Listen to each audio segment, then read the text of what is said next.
Ministère Bethesda. Ministère Bethesda. Ministère Bethesda. Et par la grâce de Dieu, je voulais ajouter un petit détail qui, j'espère aussi, pourra bénir nos bien-aimés et tous ceux qui suivent. Déjà, le terme béatitude lui-même est une illustration du bonheur. Donc, béatitude, ce terme latin qui signifie le bonheur. Et c'est un bonheur qui est en rapport avec le désintérêt et le détachement de tout ce qui est éphémère. Vous voyez que quand on est sur terre, la plupart des choses que nous faisons ont un rapport avec notre intérêt immédiat dans la chair, notre intérêt immédiat pour ce que nous sommes en tant qu'êtres humains. Et ici, le Christ vient avec un enseignement très poignant pour montrer l'objectif premier d'une personne qui croit. La personne qui croit a pour premier objectif le salut de son âme, qui passe obligatoirement par le dépouillement de tout type d'intérêt égoïste, par le désintérêt de tout ce qui est en rapport avec ce qui est éphémère. Vous voyez? Donc, quand il vous dit par exemple dans Matthieu 5, verset 3, « Heureux les pauvres en esprit, car le royaume des cieux est à eux », en fait, par là, il est en train de nous parler du désintérêt matériel, du dépouillement de tout intérêt éphémère et du détachement à tout type de satisfaction personnelle. C'est même ça qui est derrière l'enseignement sur les béatitudes. La première qualité de quelqu'un qui ne veut pas devenir l'abri des démons, une maison, un asile, un hôtel où viennent loger beaucoup d'esprits, c'est l'humilité. Quand vous êtes humble, Dieu est avec vous. Vous voyez, c'est le premier élément. Quand vous êtes humble, Dieu est avec vous. Et si Dieu est avec vous, vous serez bien heureux parce que l'humilité vous conduira. Voilà pourquoi vous avez le Seigneur qui toujours s'illustre en pionnier. C'est lui qui montre l'exemple. Dans 2 Corinthiens chapitre 8, verset 9, si ma mémoire est bonne, on dit que Christ s'est appauvri pour nous, pour que par son appauvrissement, nous soyons enrichis. Vous voyez? Donc, il montre le chemin. Celui qui veut devenir la tête doit renoncer à ce qui le caractérise lui et qui le met devant, ce qui le met en avant ou ce qui touche à son propre intérêt.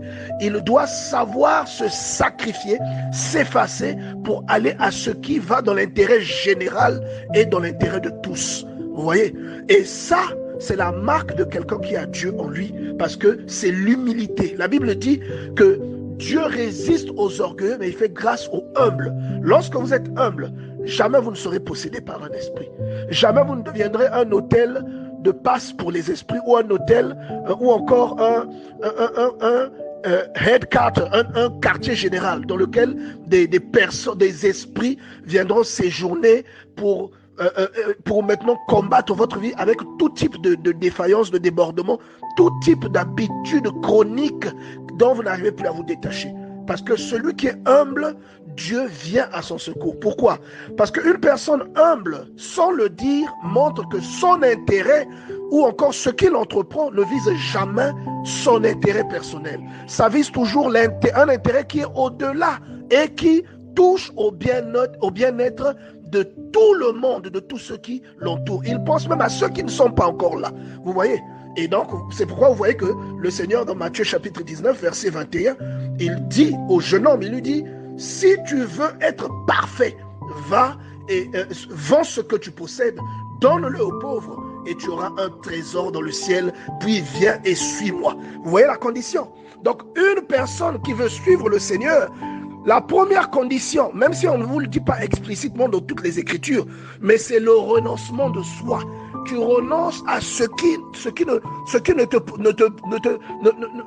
ne va t'avantager que toi, pour penser aux autres. Vous voyez? Et c'est ça même la clé de l'enseignement autour des béatitudes. Ce sont des éléments à prendre tous ensemble. Donc, ce n'est pas des choses à sélectionner, mais c'est prendre tout ensemble, parce que c'est l'un des enseignements les plus extraordinaires qu'il a été donné d'entendre. Vous voyez? Bien aimé, si vous voyez aujourd'hui quelqu'un qui parle de Dieu, mais qui n'est pas humble, si vous voyez quelqu'un, que ce soit même un membre de votre famille, que ce soit une personne que vous avez rencontrée, vous faites chemin, la personne a des qualités. Mais si vous voyez que cette personne n'a pas d'humilité, je vous garantis que Dieu n'est pas dans la vie de cette personne, quoi que cette personne dise. Pourquoi je le dis? Je le dis avec l'appui de la Bible. La Bible dit que une personne qui prétend aimer Dieu ou qui prétend avoir Dieu est caractérisée par l'humilité. Vous voyez? Et caractérisée non seulement par l'humilité, on ne va pas seulement l'appeler comme ça, mais par le désintérêt personnel. C'est une personne qui est tout le temps en train de promouvoir les autres, en train de mettre les autres, en train de penser au bien-être des autres. Vous voyez, c'est pas une personne égoïste, parce que souvent on pense que être égoïste, c'est quand on ne partage pas aux autres. Non, ce n'est pas ça. Être égoïste, c'est quand on ne pense qu'à soi-même. Vous voyez, ce n'est pas seulement dans le contexte de partager. Et une personne qui est égoïste ne peut pas être humble. Parce que l'humilité veut que l'on se rabaisse pour que les autres soient élevés. Vous voyez? Et regardez la réaction du jeune homme là, dans Luc chapitre 18, verset 24, le jeune homme riche. Il dit, Jésus, voyant qu'il était devenu... dans Luc 18, verset 23, lorsqu'il eut entendu les paroles, il devint tout triste car il était très riche. Vous voyez? Et il y a beaucoup de personnes comme ça. Vous voyez ce que Jésus venait de donner une leçon à ce jeune homme. Il venait de lui faire comprendre qu'il aime Dieu, c'est bien, mais qu'il n'était pas encore sauvé, ou qu'il ne pouvait pas être sauvé tant que son cœur était attaché au matériel. Vous voyez? C'est donc une petite leçon que Jésus venait de lui donner, et que peut-être le Seigneur donne à certains d'entre nous ici. Il n'est pas seulement question de matériel, mais il est question de renoncement de soi. Et un chrétien doit faire passer les autres avant lui-même. Un chrétien doit renoncer à lui-même. Vous voyez? Il doit renoncer à tout ce qui touche à son intérêt personnel lorsqu'il est en face d'un dilemme. On ne dit pas que vous ne devez pas rechercher votre intérêt personnel. Attention, on dit que dans un dilemme, la priorité va dans l'intérêt général et non dans votre propre intérêt à vous. Et vous voyez ici Jésus accomplir avec des actes palpables l'enseignement sur les béatitudes. Vous voyez, il dit dans Jean chapitre 13, verset 13, « Vous m'appelez Maître et Seigneur, et vous le dites bien, car je le suis. » Ouais, il reconnaît qu'il a de l'autorité et il a aussi été établi Seigneur. Vous comprenez? Et il dit, si donc je vous ai lavé les pieds, moi qui suis Maître et Seigneur, vous devez aussi vous laver les pieds les uns aux autres. Vous voyez, donc moi je vous dis souvent que le Seigneur c'est un pionnier. Et ça, c'est une illustration parfaite des béatitudes évoquées par le Seigneur. Vous voyez? Et pourquoi il le fait? Il dit, en fait, c'est une façon de promouvoir l'intérêt des autres au détriment de ce qu'il est. Vous voyez? C'est l'humilité, la caractéristique de quelqu'un qui a Dieu dans sa vie. Vous voyez? Et il dit ici, dans Jean chapitre 13, verset 15, « Car je vous ai donné un exemple, afin que vous fassiez comme je vous ai fait. » Et il dit plus loin, « Si vous savez ces choses, vous êtes heureux, pourvu que vous les pratiquiez. » Voilà pourquoi, devant vous voyez, heureux ceux qui ont fait ceci, car heureux ceux qui ont fait cela. Et tous les exemples qu'il cite, ce sont des exemples où ce sont des faits de personnes qui font des choses qui n'ont pas une connotation éphémère, qui ne sont pas en rapport avec l'éphémérité de ce monde, mais qui visent la vertu, qui visent des choses qui sont en haut. Vous voyez, et c'est ce qu'aussi on nous dit dans le livre de Romains, au chapitre 8, si ma mémoire est bonne, ou au chapitre 6, je ne me rappelle plus. Mais vous comprenez à quoi je fais allusion. Donc, le Seigneur, voilà pourquoi il a établi des hommes de Dieu, par exemple, qui montrent ou qui sont appelés à montrer cet exemple. Un homme de Dieu, il sert les autres, il ne se sert pas. Vous voyez, il doit servir les autres, il suit le modèle. Il se torture, il s'égoïse à parler. Il a parfois mal à la gorge. Il se sacrifie pour prêcher l'évangile. Quelquefois avec ses propres moyens. Il s'arrange pour que les gens écoutent. Il s'arrange pour que les âmes soient touchées. Quand les âmes ne sont pas touchées, il prie pour ces âmes. Il est triste parce que certaines personnes ne comprennent pas. Et il continue de faire son œuvre. C'est cela que le Seigneur attend. Et non un homme de Dieu qui vient parfois chercher son intérêt personnel, s'enrichir dans le dos des fidèles, essayer d'estorquer de l'argent, devenir plus riche pendant que les fidèles deviennent plus pauvres. Ce n'est pas ça que le Seigneur appelle. Et c'est à cet exemple-là. Donc je vous dis que celui qui sert Dieu ou celui qui connaît Dieu, la première caractéristique, c'est l'humilité. Et lorsqu'il avance, bien aimé, dans le Seigneur, s'il avance selon la logique du Seigneur, ce sera un serviteur et il servira les autres. Et parce qu'il sert les autres, Dieu l'élèvera. C'est cela la béatitude. Il ne sera jamais le prisonnier ou la maison d'un mauvais esprit. C'est cela la béatitude. Et c'est pourquoi, dans cet enseignement, vous ne lirez jamais heureux ceux qui ont des belles voitures, ou bien heureux ceux qui ont la plus grande église, ou bien heureux celui qui connaît beaucoup de choses, ou bien heureux celui qui parle 5 langues étrangères. Vous ne verrez jamais ce genre de choses parce que ce sont des choses à caractère éphémère. Ce ne sont pas des choses qui ont un rapport avec la vertu, qui ont un rapport avec le céleste, qui ont un rapport avec l'humilité, la simplicité, qui ont un rapport avec l'amour. La Bible dit même, heureux sont ceux qui procurent la paix, ils seront appelés fils de Dieu. Vous voyez, c'est dans ce genre de choses que le Seigneur veut qu'une personne s'illustre. Heureux les débonnaires, parce que la terre leur appartiendra. Vous voyez, donc c'est dans ce genre de choses qui visent l'intérêt général et qui glorifient Dieu. Dieu va être glorifié derrière chacune de vos actions en tant qu'enfant de Dieu. C'est au travers de vos actes, au travers de vos paroles que Dieu saura que vous êtes vraiment un de ses enfants. Et voilà pourquoi je disais au départ que cet enseignement sur les béatitudes est l'une des plus grandes paroles qu'il ait été donné d'entendre de la bouche du Seigneur. Parce que moi, je pense même que c'est le fondement. Un croyant, un chrétien, c'est comme ça qu'il doit se comporter. Vous voyez, voilà pourquoi si vous voyez un homme de Dieu, par exemple, qui n'a jamais l'humilité parfois de reconnaître qu'il a fait une erreur, ou qui utilise son pouvoir ou son autorité pour abuser de sa position, pour s'enrichir, ou encore pour abuser de son autorité, vous devez prier pour cette personne. Si vous voyez un homme de Dieu chez qui vous voyez des caractères d'orgueil, des traits, ou encore des illustrations claires d'orgueil, ou des ambitions qui ne vont pas dans l'intérêt général, mais qui sont des ambitions égoïstes, vous voyez, qui va faire des quêtes pour envoyer sa femme en France, alors qu'il y a des pauvres dans l'église, il y a des gens parfois qui ne mangent pas, qui n'ont pas de toit. Vous voyez que cette personne est déjà hors de la vision prônée par Dieu. Ce n'est pas une personne qui marche ou qui est posée sur le socle de cette parole-là. Vous voyez? Et donc celui qui prétend aimer Dieu ne peut pas ne pas aimer son frère. Il doit aimer son frère et il doit être animé d'une humilité parce qu'il sait que c'est la première caractéristique, sinon l'une des premières, qui vient avec la présence de Dieu dans la vie d'une personne. Et au verset 26, le Seigneur dit que celui qui veut être grand parmi vous, qu'il soit votre serviteur. Et quiconque veut être le premier parmi vous, qu'il soit votre esclave. Vous voyez, et vous voyez même parmi nous ici, il y a des gens qui s'illustrent en esclaves des autres. Je ne parle pas d'un esclavage péjoratif, mais je suis en train de dire qu'il y a des gens qui se sacrifient pour les autres sans attendre quelque chose en retour. Ils n'attendent pas une gratification, ils n'attendent pas d'être acclamés, ils n'attendent pas des honneurs, mais ils s'illustrent toujours en premier. Ils veulent servir, ils veulent, sans attendre des encouragements, ils veulent donner aux autres quelque chose. Vous voyez, ils sont là toujours volontaires pour prêcher la parole de Dieu, volontaires pour exhorter. Vous voyez, sans rien attendre. Ça devient comme s'ils étaient les serviteurs des autres. Et ces gens-là, Dieu les bénit. Vous voyez.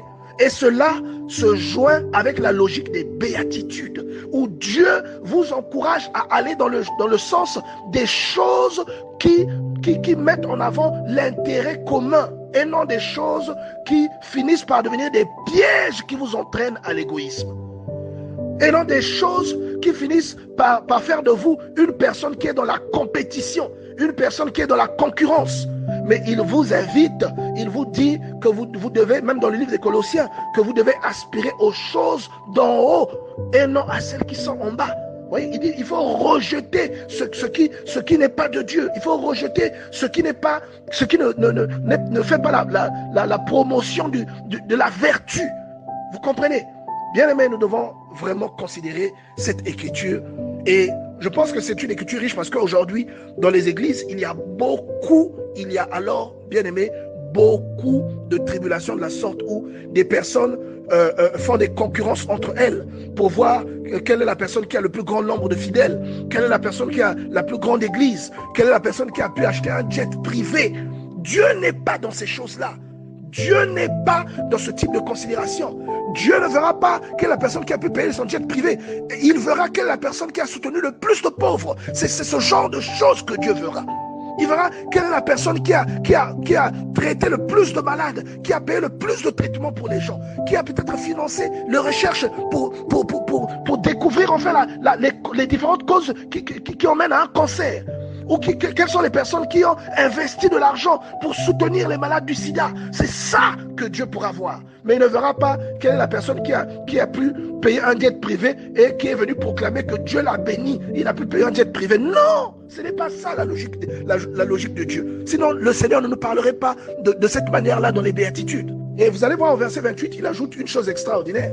Il dit, c'est ainsi que le Fils de l'homme est venu, non pour être servi, mais pour servir. Il est le plus élevé de tous, mais il est venu non pour être servi, mais il est venu pour servir. Et vous voyez que c'est la même logique qu'il essaie de transmettre au moyen de ce discours de Matthieu chapitre 5. C'est la même logique où il te dit que heureux celui qui recherche telle vertu, heureux celui qui prend part à telle chose, heureux celui qui est pur.